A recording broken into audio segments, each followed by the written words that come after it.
get started then. Councilmember Burns just joined us too, so that's good. Good.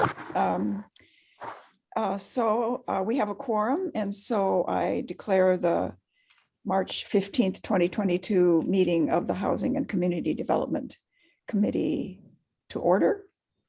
And could someone we have a couple of our housekeeping motions to get started. So would someone make a motion to suspend the rules to allow us to meet, to participate remotely? So moved. And a second, please. Second. And do we have to have is this, okay, a roll call, please. Yes, 1 second. So what, say that again. Yes, I'm doing the roll call now. Okay, Monica Bobo, Kathy Feingold, Hugo Rodriguez, Lauren Berlin, Here. Joanne Salome, Aye. Bobby Burns, Aye. Devon Reed, Aye. Jonathan Newsma, Aye. and Chair Rebel. aye, Motion passes. thank you. And then we need another housekeeping motion to approve the minutes of our February 15th meeting. So moved. Thank you. And a second. And a second. Okay, and another quick roll call, please. Monica Bobo, Kathy Feingold, Hugo Rodriguez, Lauren Berlin, Yes. Joanne Salome, Aye. Councilmember Burns, Aye. Councilmember Reed, Aye. Councilmember Newsma, Aye. Chair Rebel. Aye. Motion passes. Okay, so now we can get to the meat of our meeting. So the main focus of our meeting tonight is the draft consolidated annual performance evaluation report known as CAPER. And so first is an official public comment about the draft CAPER. So is there anyone who has signed up to make any comments? We do not have anyone sign up for public comment either for the CAPER or for the regular public comment. However, anybody that wishes to speak can raise their hand. The comment time right now is specifically about CAPER. There will be a second public comment for other general comments at the end of the meeting. And no one raised their hand. Okay. Well, then let's go to committee members. Oops. One note that we did want to make is we did get one Right. public comment that was emailed, and it was a very helpful comment from Patrick Keenan Devlin, Right. just improving the wording in part of the CAPER about a description of one of the programs. So we have picked that up, but we will include that in our submission to HUD and say we did indeed accept this comment and have incorporated it in the narrative because it's just it's a better description than we had written of the program that he is part of delivering. So we appreciate that. And it's good to know that the public is watching. So that was good. Okay. Somebody read it. Right. Okay. So I don't know, staff, do you want to make a presentation about the CAPER or should we just throw it open to questions and comments from the committee? We have a quick overview. Okay. With the presentation I have on screen, and then we can jump into question maybe after the overview. Great, thank you. And you're going to need to let me know if it's working. Yeah, yep, we see that. Okay. Okay, so we are reviewing the 2021 CAPER, which is basically a report that goes over how the city has used federal entitlement grants from HUD and what kind of projects were implemented during 2021 based on our goals that were laid out in the action plan for 2021 as well as in the consolidated plan. The total 2021 available resources was about $2.5 million, and that is composed of CDBG, which is about $2 million, home, that was about $400,000, and ESG, which is about $156,000. Now, the fund that were expended in 2021 are including entitlement funds as well as the program income from previous year. And that was about $2.2 million. We had about 1.5 million in CDBG, about $544,000 in home, and then $159,000 in ESG. Now, none of that includes CARES Act money, which will be covered in the later part of the presentation, just so you know. One those quick note, numbers- Marion, one quick note. We put a little note after CDBG that it says including $21,113. There was one draw that was not included in the CDBG total, but it was. Whoops. What? I'm sorry, I'm not sure what was causing that. But we, Probably me, sorry. oh, that's okay. That's okay. Sorry about that. There was one draw, which was a CDBG housing rehab admin draw for $21,113 that was not added into the total. So if you look at what the number is in the draft caper, it is the CDBG expenditure is less than the 1,501,839 by that amount. And we will make that correction before it's submitted to HUD. In fact, we'll make that correction before it goes to City Council. One of the joys of doing the caper is we are basically trying to close out these grants before the city has closed out its finances. And so sometimes something gets caught like, oh, no, that's got to go back. And CDBG has a unique thing in our grants called a prior year flag. And the prior year flag is supposed to put the money into the year that it was expended. It's the only grant that has that. So they don't seem to care about, you know, gap accounting for the other grants. But so this was a thing that should have had a prior year flag and didn't, so it was corrected. This is the type of thing that the single auditor would probably catch. And so it's much better for us to catch it now and not having it put back and changing all of our finances later. But I just wanted to call attention to that, because if you look at it, it's like, what's the difference? And that's the difference. Okay. Okay, so out of those funds that were expended, we have activities by goal in FY21. So what we try to do is regroup all the different activities that are discussed in the caper under the different goals that we have that are outlined in the action plan and consolidated plan, just to give you a higher level picture. So one of our main goals is affordable housing. In 2021 action plan, we had allocated about $768,000, combination of CDBG and home funds.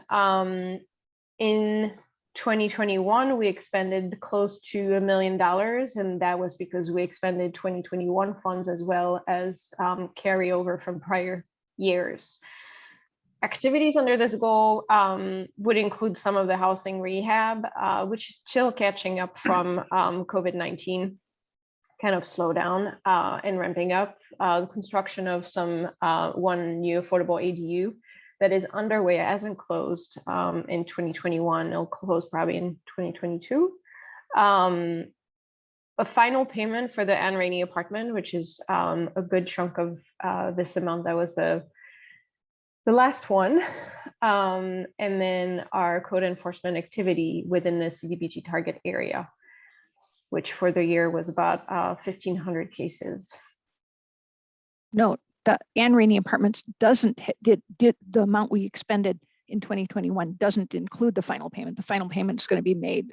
That was a bad note on my part. The final payment will be made probably in the next month. We're reviewing the final draw, but it did include a significant amount of funding that was drawn for the Anne Rainey Apartments. As you may recall, although I think Councilmember Bell, you were the only one on council that was approving it at that time, the city put $2 million into the Anne Rainey Apartments. $500,000 was home, And the remaining $1.5 million was the Affordable Housing Fund. And we actually had to wait until we got our 2021 home funds and got access to them, which we didn't get until about October of last year.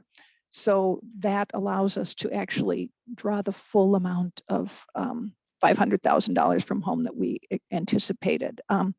We wrote the loan documents so that if our home hadn't come in and we didn't have access to it by the time we needed to pay it, we could have paid it out of the Affordable Housing Fund. But fortunately, we are able to use the home funds because we now have access to that last 200,000 that will be the last draw. Right. Under the Creating Livable Communities goal, in 2021, about $709,000 of CDBG funds were allocated, and about $476,000 were expended. One of the reasons for that is because, if you remember, we did not open public facilities application, and we actually made a combined application for 2022 with those funds. That's something we worked on last fall with you. So including those projects were 2 alley paving projects that are underway for this year and probably will close next year. 2 alley paving projects that were completed in 2021, but we're starting in 2020, as well as a crosswalk improvement. There was also drainage and lighting improvement at Butler Park that was also completed last year, started the year before. And then 1 alley special assessment assistance for 1 income eligible household.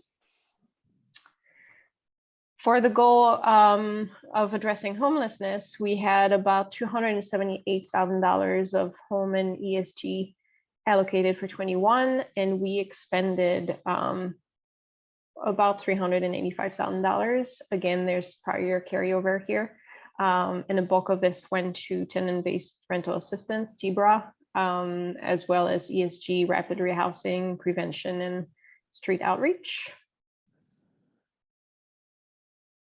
For economic development, we had about $75,000 of CDBG that was allocated, but only expended $30,000.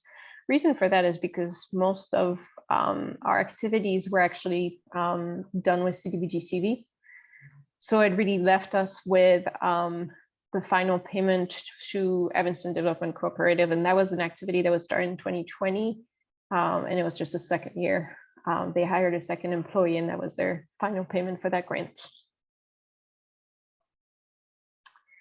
And then public services, we had about $283,000 of CDBG allocated to public services. Expended about $283,000 as well. It usually matches. Now, this is a partial contribution to public services. There's also $561,000, almost $562,000 of city human services funds that are allocated to public services. So it's just a small chunk of the total activity under public services. But the CDBG one is the one that we report in the CAPER. That was used for case management services, safety net services, and support services. Okay, and then we have CARES Act funds. So CARES Act funds are total. They're not received per specific year. So we received about $3 million. There was a little bit more than 1.5 million of CDBG CV, close to $1 million of ESG CV, and then we were able to reallocate 2019 and 2020 CDBG funds, and that was about $500,000. So that was kind of the CV envelope that we were working with over the last couple of years. And as far as activities in 2021, we've expended $860,000 of CDBG CV. About $512,000 of ESG CV.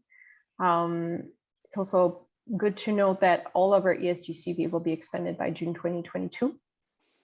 So we'll be pretty much out of that middle of this year. As far as the activities, there was a lot of activities under CARES Act. We had under CDBG CV, we had the food pantry, the housing assistance, that was rent and mortgage assistance. the summer youth anti-violence program, some economic development. We did about 17 grants total, and all those activities were benefiting low moderate income household or families or businesses, of course.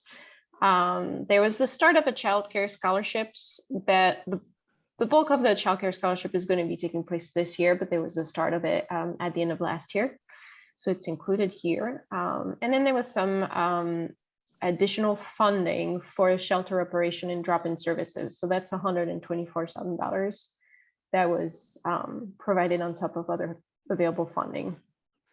And that, just so that you know, was in that total CARES Act funding on the prior slide, but we had specifically reallocated the 2020, the unexpended 2020 admin to CARES Act funding early last year. So we did have more money that we could use for social services, because under the CARES Act, we were able to do that as a way of increasing the money for services. CDBG, normally you can only spend 15% of your grant on that. So it really gave us a bump for much needed services in addition to the CDBG CV money and ESG-CV.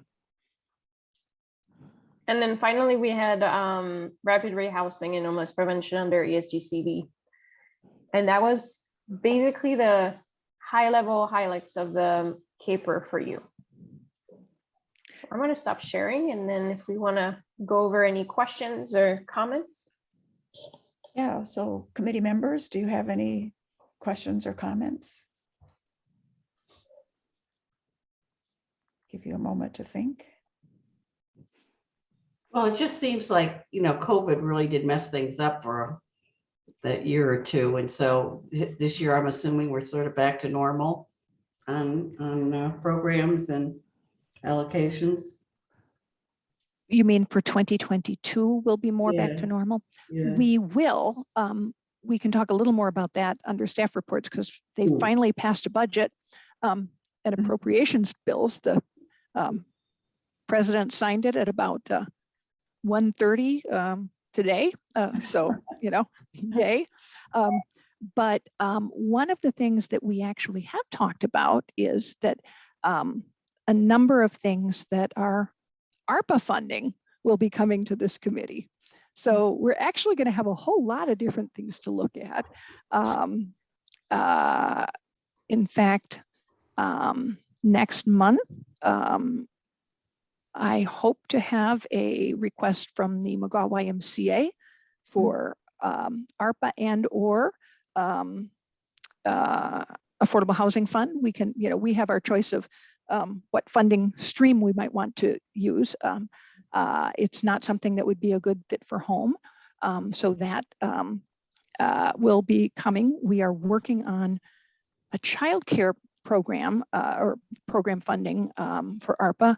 I had hoped to maybe get that it's going to be split between Social Services Committee and this committee. And we'd talked briefly with Chair Revelle, like maybe we could have a joint meeting of the two committees, but we're still working on some of the detail to bring that forward, but hopefully we will get those different pieces to the two committees in April so that we can then get it to City Council. So, and there are going to be more things coming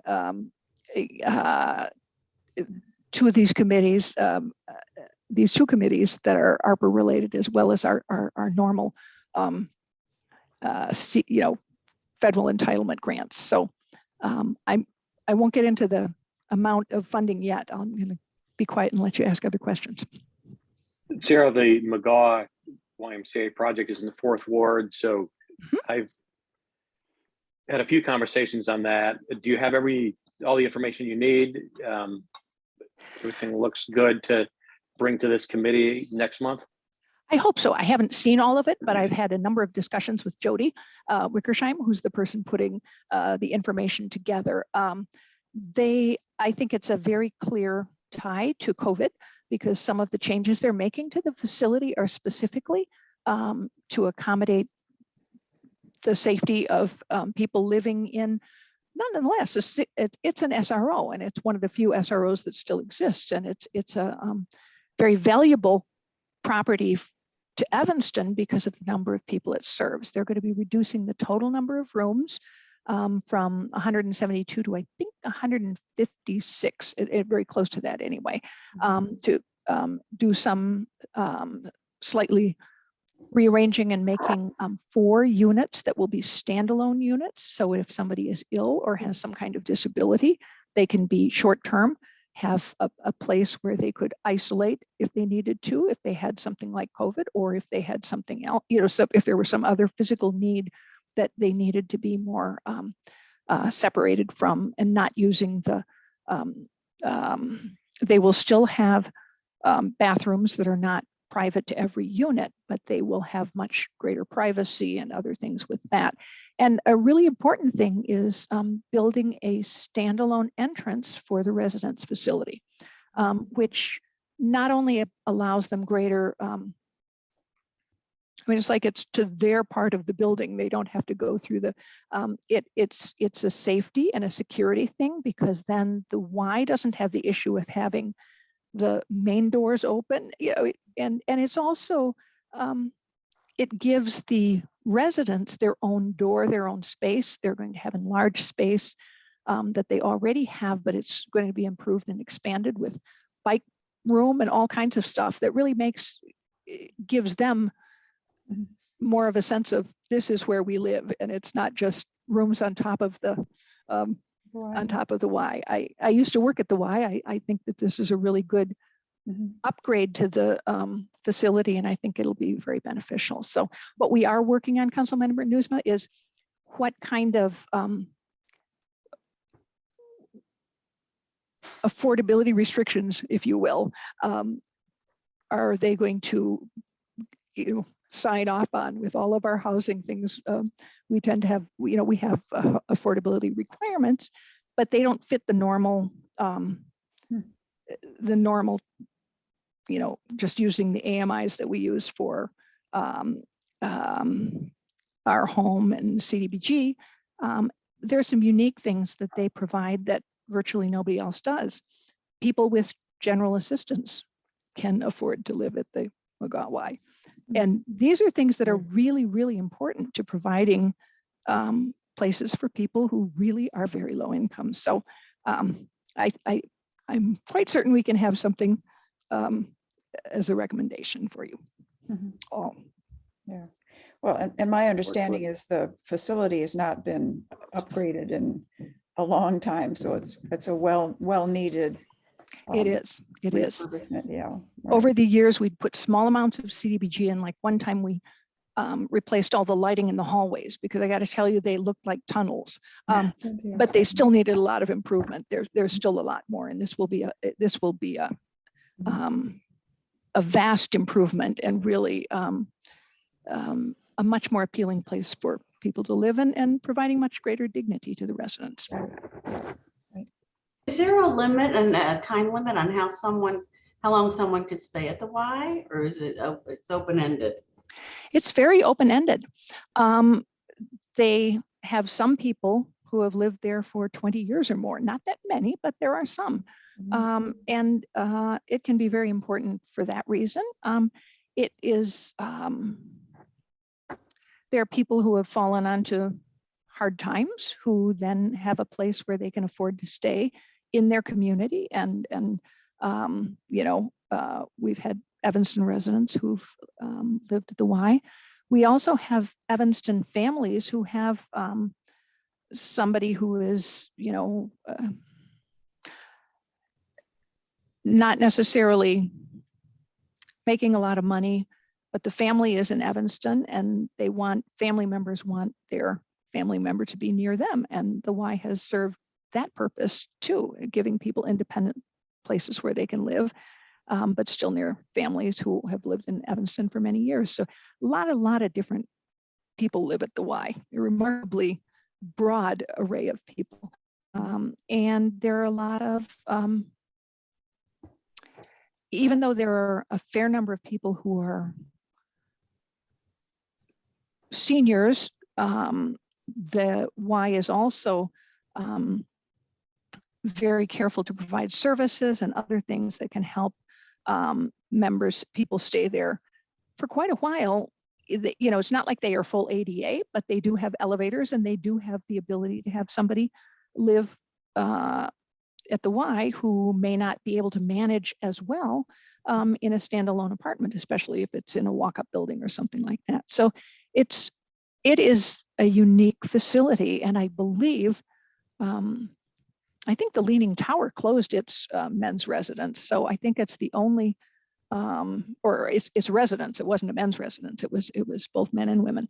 I think it's the only Wow. Y residence facility in Northern Cook County. Yeah.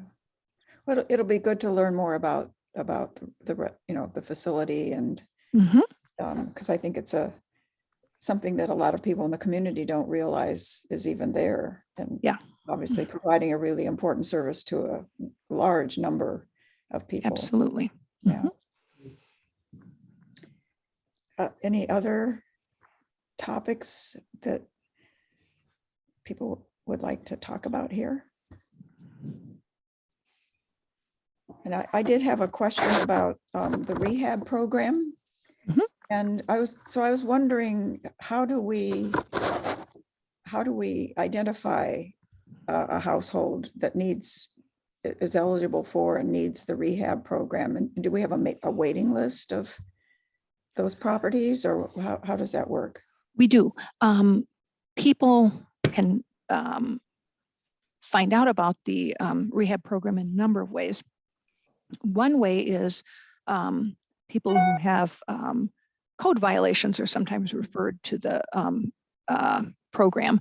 Not everybody who has code violations is eligible for the program, however, and that can sometimes cause difficulties, but that's just the way it is. Not everybody's eligible. There is both an income eligibility. The household income must be below, it can't exceed 80% of the area median, but there's also a cap on the value of the property. And this is to try and focus our CDBG money on people who really do not have the capacity to get other kinds of financing. And of course, the more valuable one's property is, the easier generally it is to borrow against it, get a line of credit, something like that. So most of the people we deal with are seniors who have been living in their home for a very long time. They're on a fixed income, and most often they have had a lot of trouble maintaining their properties. Sometimes we're doing things for accessibility, but oftentimes it's deferred maintenance. We've had a whole range of things. I mean, I remember one townhome that didn't have a working kitchen and didn't have working plumbing. That was one of our worst cases. Wow. But it was very important that it was a woman who owned it, who was in her mid 60s, and she had a adult son who had autism. So this was a really high need household. So we have situations like that. We have done, we had one rehab that I remember where the floor was getting really bowed, and they called the rehab, to find out if there was anything. And we actually had to have the floor supported. It's amazing how old houses were built. I found this when we redid some stuff in our house and opened up a wall, and we saw that the stairwell, when it turned, wasn't attached to any support at one point. It was like, oh, no wonder the stairs were so squeaky. I'm glad they didn't fall down on us. But I mean, there are some things that were done in construction that just weren't great. And this literally did not have enough support. And so we had to shore up the floor and put in new beams. We also do a lot of furnace replacements. We've done a number of sewer lateral, failed sewer lateral replacements. That's been a big thing. We have done weatherization to a point, or improvements for energy efficiency, but nowhere near what I think we will be able to get to with the one-stop shop. where we've put in new windows. That's a big thing. One of the things when you are using CDBG funding and doing a housing rehab, based on the amount of money you put into the rehab, you have to do lead-based paint remediation or removal if it's found.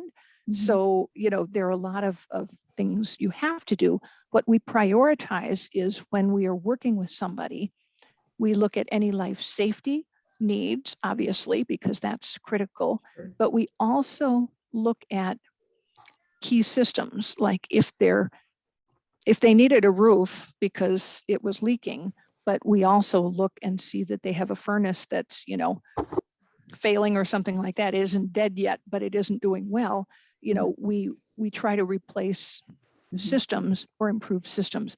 We also have a lot of things that are just due to things not being updated all at one time. We will run into in kitchens and bathrooms where you don't have ground fault interrupters. You don't have safety, the safety features that are now put into things. We've had some remarkably old wiring, and we've had some remarkably poorly wired additions and things like that we've corrected. We had one house that had an addition that didn't really have a real foundation that somebody had built at some point that we had to fix. So it really is remarkable the variety of stuff we find for our CDBG program. And we are, it has been very much affected by COVID. And we had a number of people, because many of them were seniors, who just didn't even want to have rehabs done during the pandemic. And we are getting it back on track, but that is a huge need. Right, yeah. But so do we have kind of like a backlog of?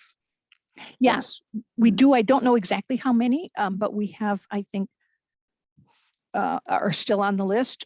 We check the list periodically. We contact people and say, do you still want to remain on the list? I believe we have 4 different applications that are being, people who are being income certified and all that stuff. And we will have a number more projects underway.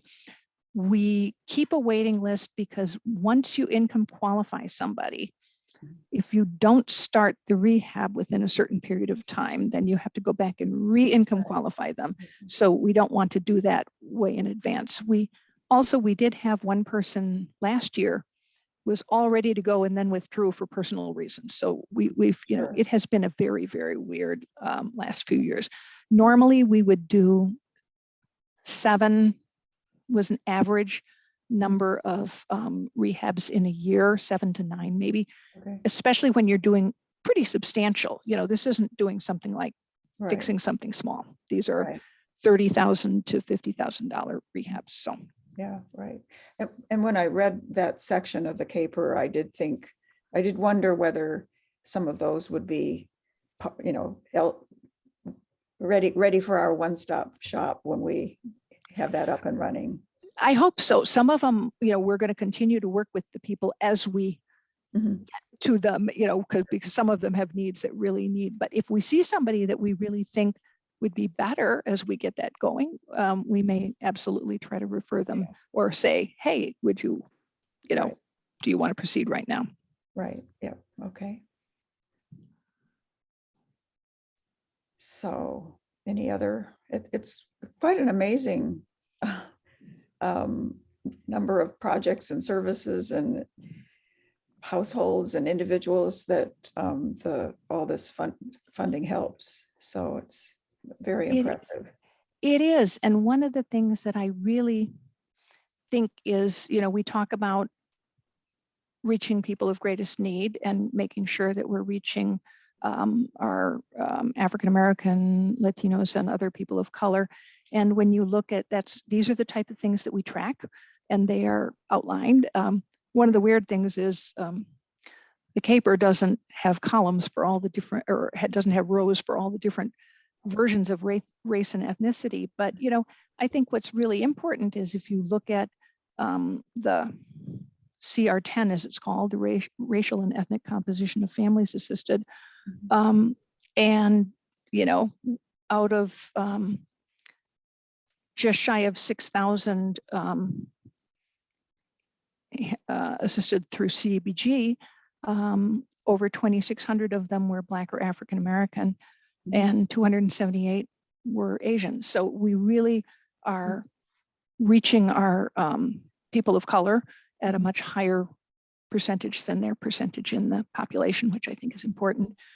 They also have us look at when we get into housing objectives, it's like, are you helping the people who are below 30%, 30 to 50, or 50 to 80? And that, again, one of the reasons for the cap on the value of the house is to try to make sure that we are focusing our money on the people who really need the help the most. Right, right. Yeah.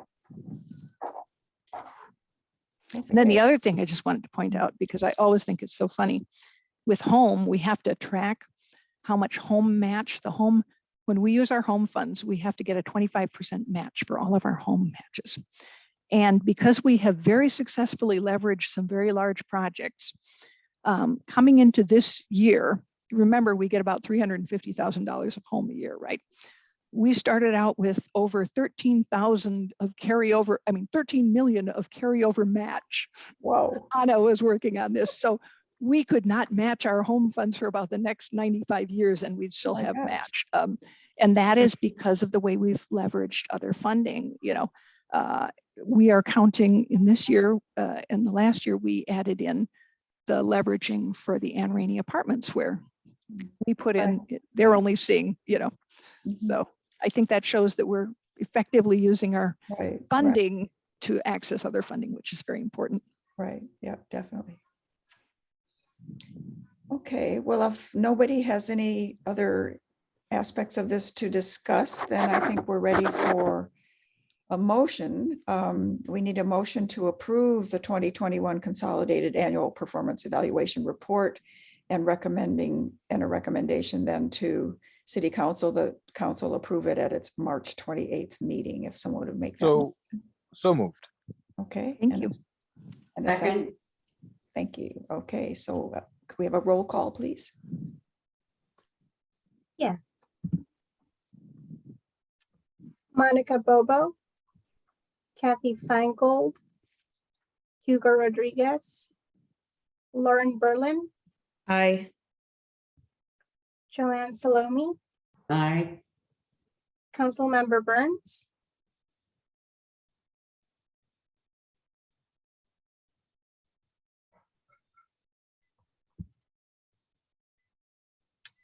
We can come back.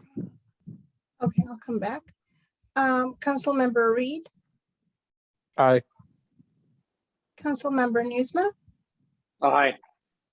Chair Ravel, Aye. and Councilmember Burns.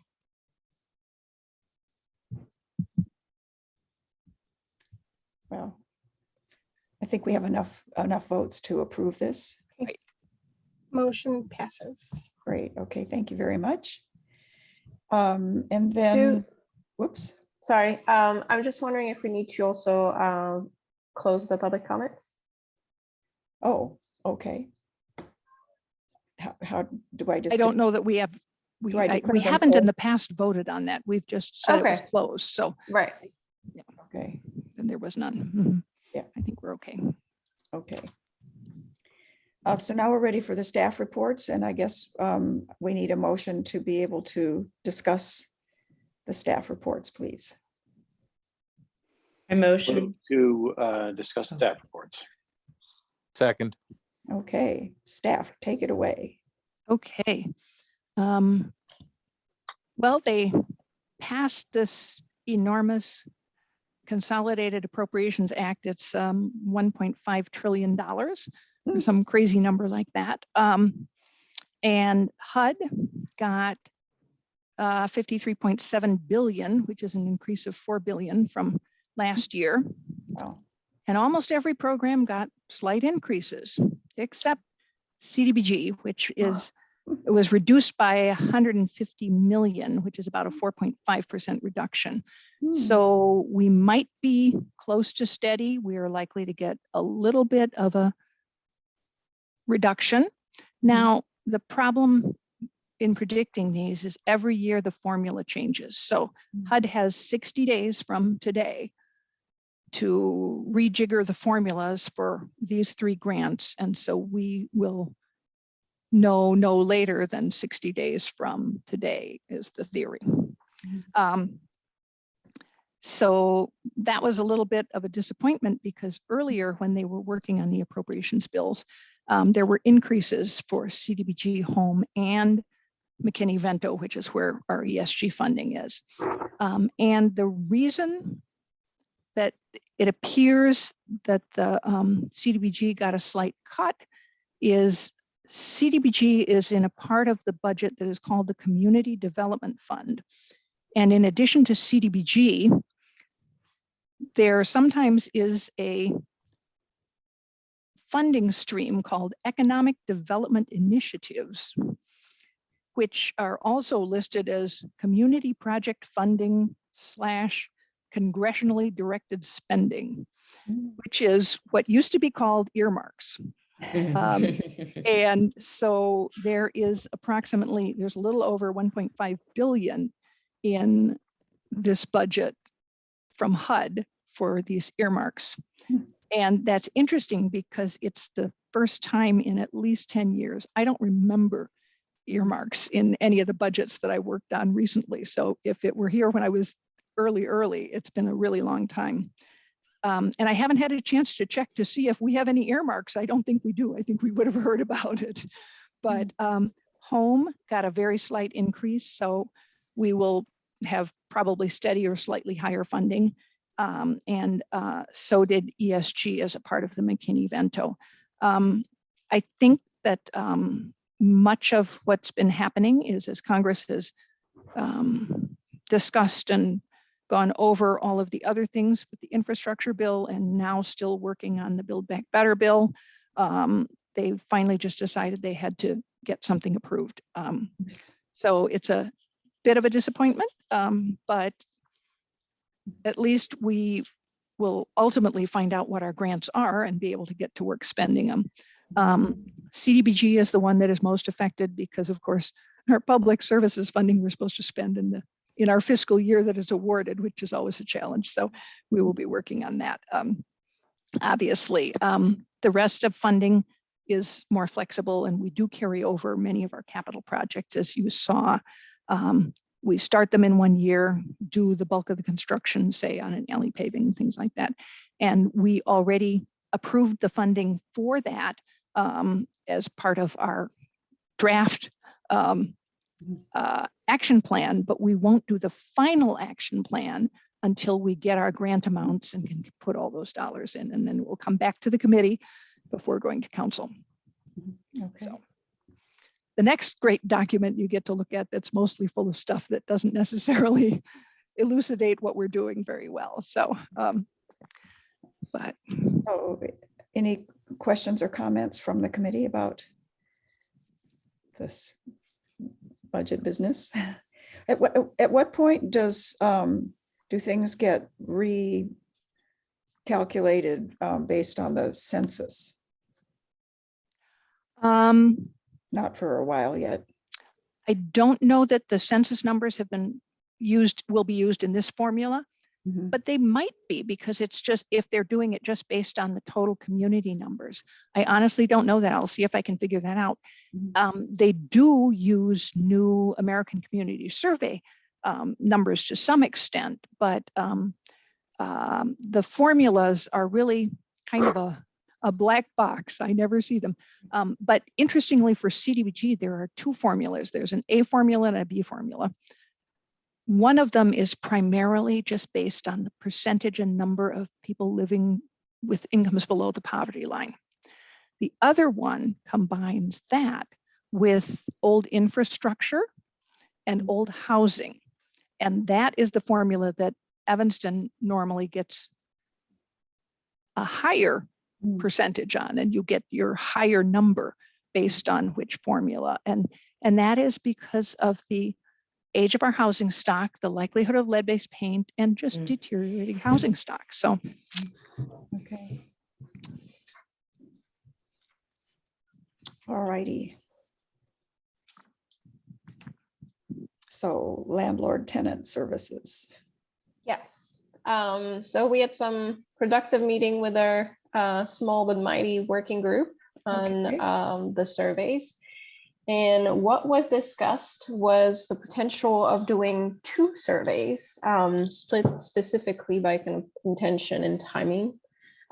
So we would potentially do one survey that would be a single question or 1 or 2 question maximum that would be 3 to 5 days after the initial request to really survey the timeliness of response and reactivity from the provider.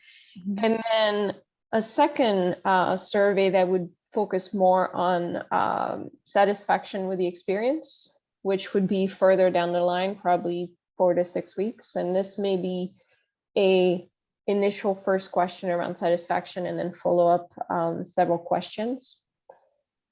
So the first survey, that's something that we likely can attempt with the help of IT. That's fairly simple and doesn't require a lot of implementation or anything like that, or even follow up. The second satisfaction survey is more complex and is probably going to require the involvement of multiple teams and other groups within the city. So what we're likely going to suggest is that the second satisfaction survey be bumped up to a higher authority, maybe outside of HCDC, so we can really bring in other groups. And the suggestion here is that in the next months, I'm going to try to work with IT to see if we can really answer some of the tech implementation questions on the initial survey and come back in April with a little bit more fleshed out plan. Obviously keeping in touch with the working group, and then try to have some answer as far as what's the process to be able to kick in the satisfaction survey and involve different team. I don't know that there's necessarily an identified process there. It may be a referral, it may be bringing into city manager. We're still trying to identify that. But that's the general result of the working group for the last couple of weeks. And there was a lot of really interesting conversation. Right. Yeah. Lauren, do you want to? No, I was just giving thumbs up. Yeah. Good summary. That's Okay. perfect. Okay. Well, appreciate your trying to figure this one out because it does sound pretty complicated. Yeah, surprisingly so, but I think we made really good progress. Yeah, Oh, good. small but mighty. Good. Okay. And All then right. Go. I did want to provide a non-update as far as the one-stop shop retrofit. We got in touch with Kara Pratt, and at this point, she hasn't heard back yet from Elevate, so we don't really have anything to report, but she is actively seeking information from them and trying to move along the project. Right. Great. Okay.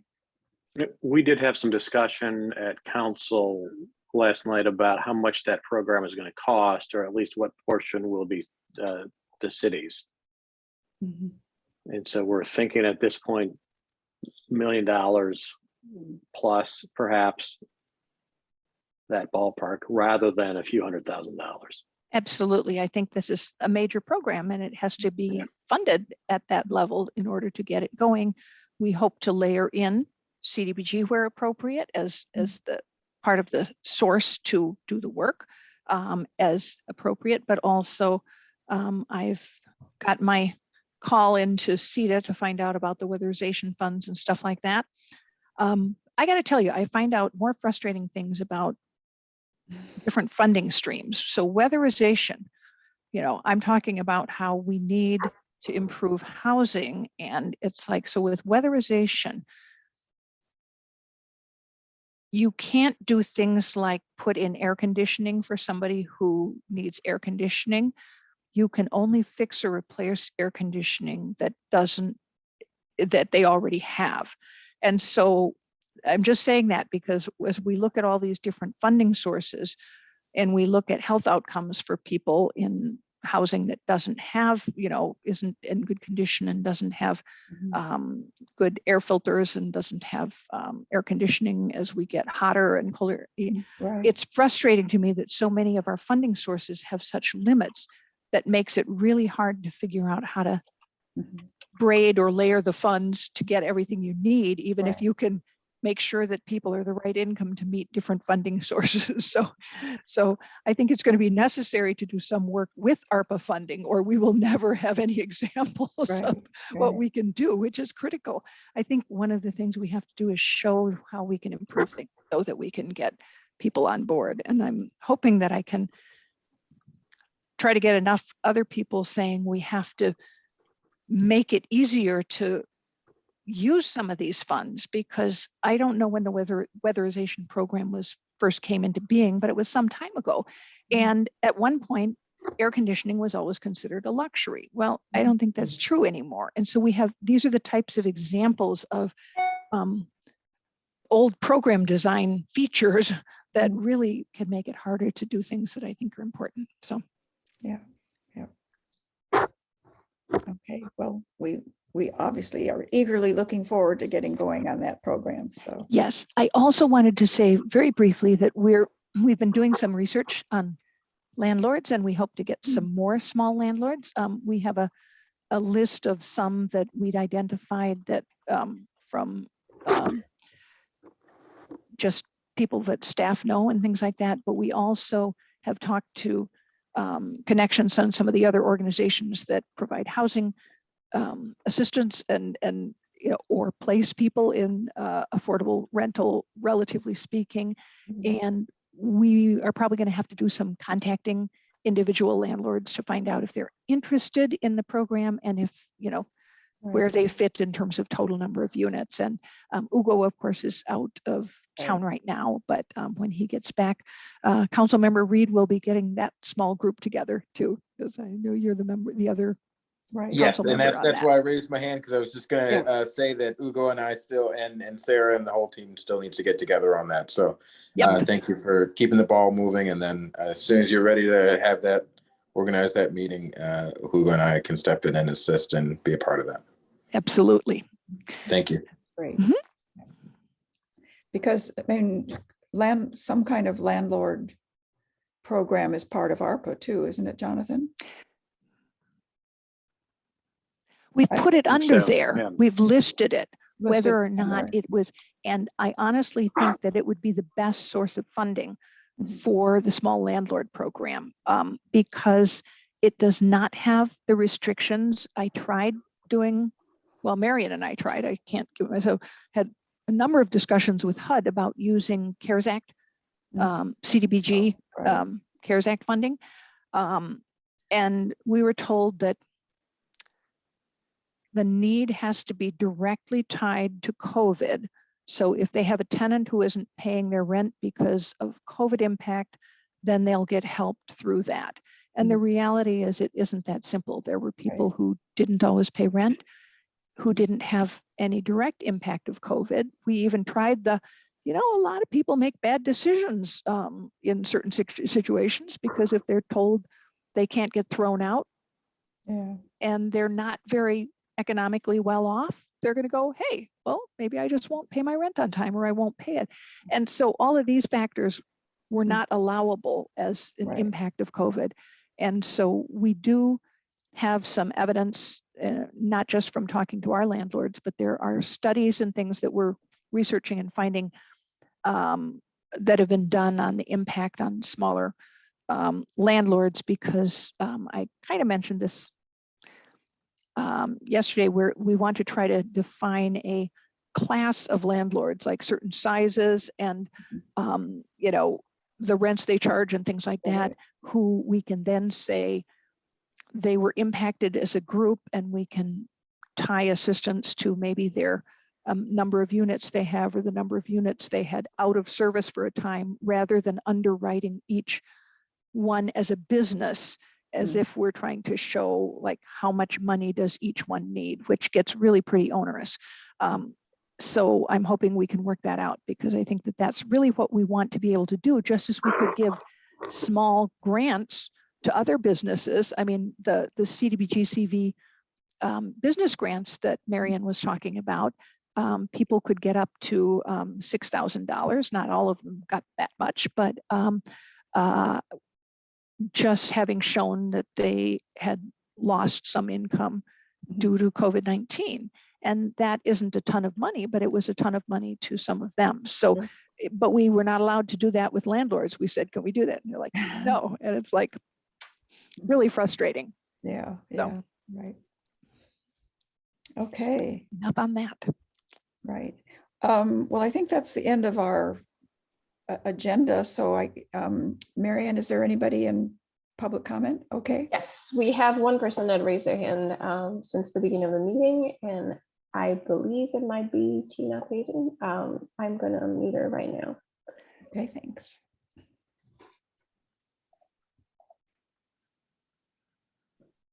Okay, Tina, Hi, good evening, everyone. good evening. Evening. Hello, Tina. Hi.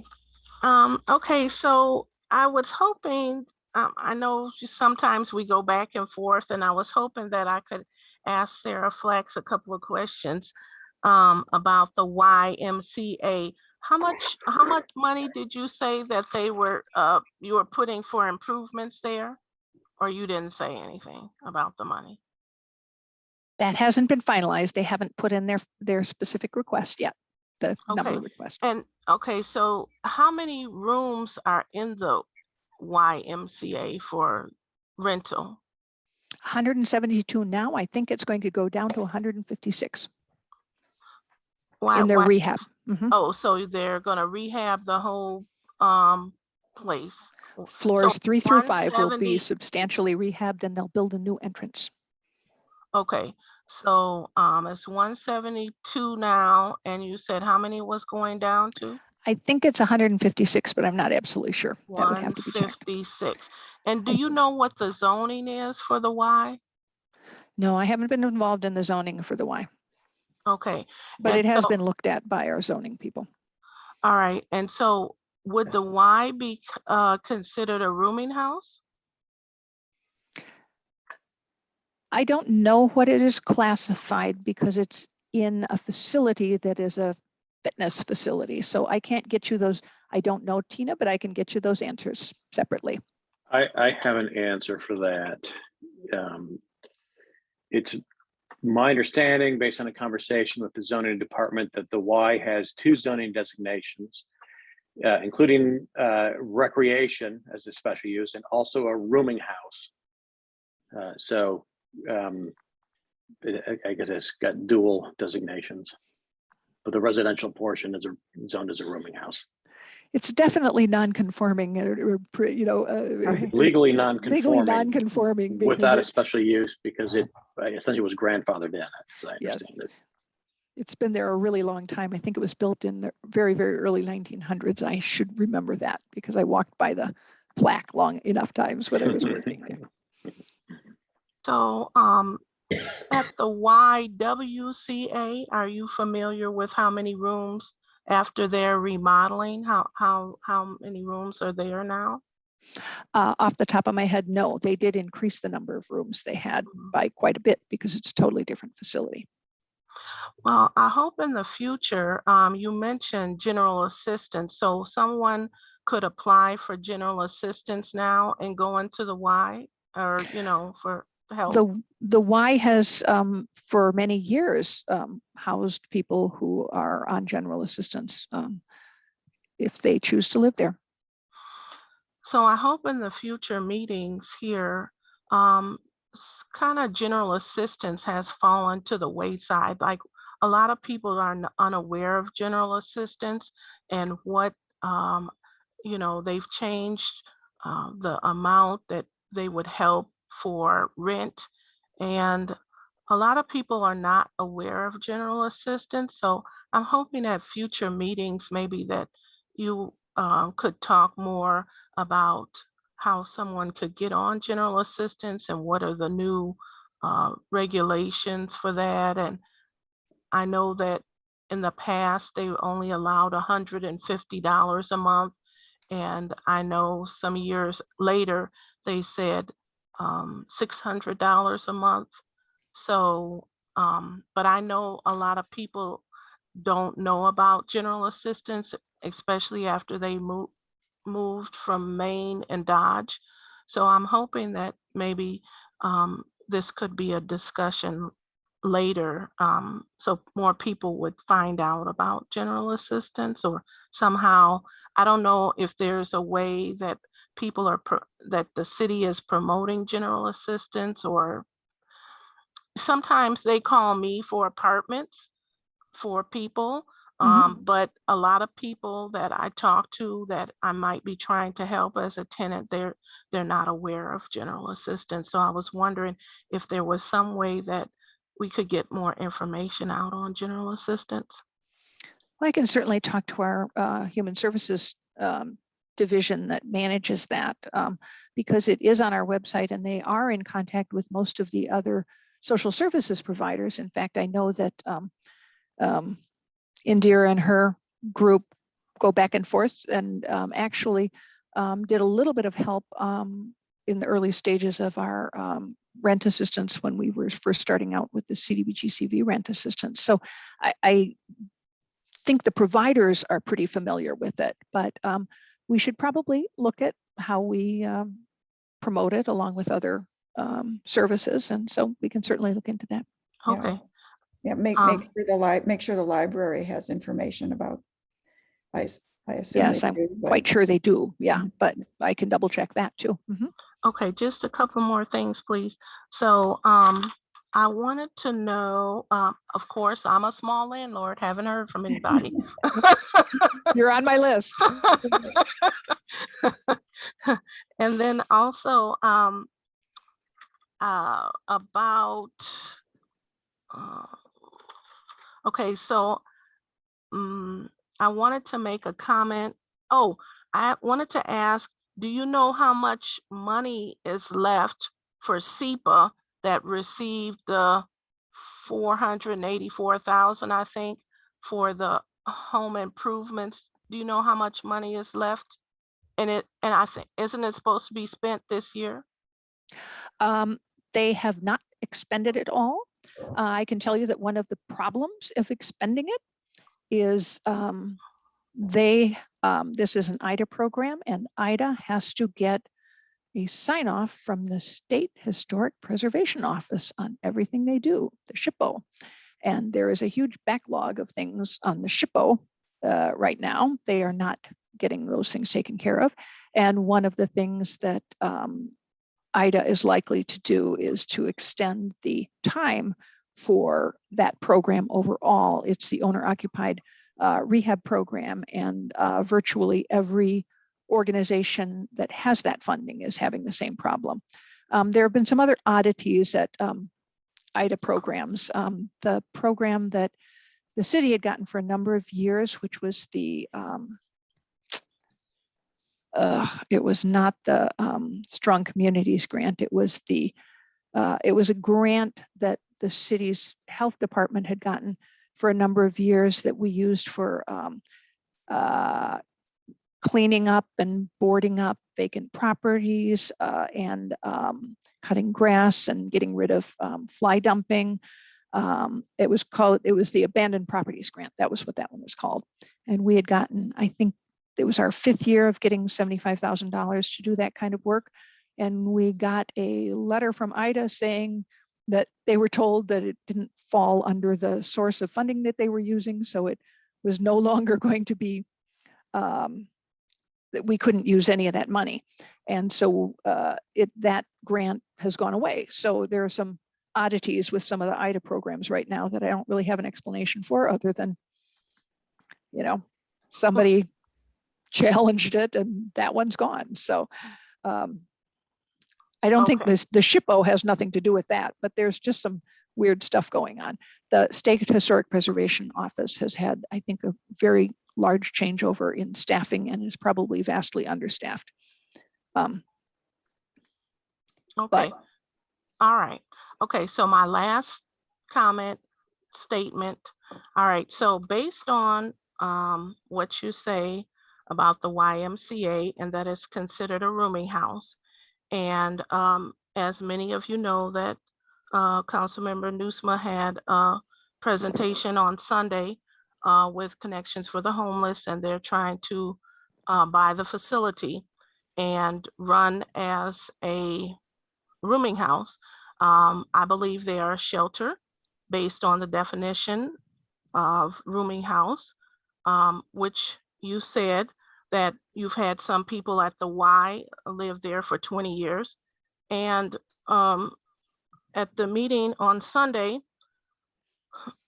in the presentation, Connection stated that most people are transitioning and they're staying there for up to 10 months, and then they're transitioning into permanent housing. So that would be considered a shelter. So I hope that the people that are making decisions on this will realize that this is a shelter and not a rooming house, and they should go through the proper zoning channels as a shelter. Thank you. Thank you. So I think we're at the end of our list of topics. And so I guess, so our next meeting is April 19th. Mhm. And if I could have a motion for us to adjourn, we'd be on our way. I move, well, we don't need, but I move adjournment. Oh, we don't need it. Okay. Yeah, you can just declare the meeting over. Okay. We've finished our agenda and the meeting is over. Thank you all very much. See you next month. And Thank you. I'm sure our subcommittees will have a chance to get some work done before we see you all again. So. Yes, Absolutely. looking forward Thanks, to it. everybody. Thank you. Thank you. Thank you. Thank you. Bye-bye. Thank you.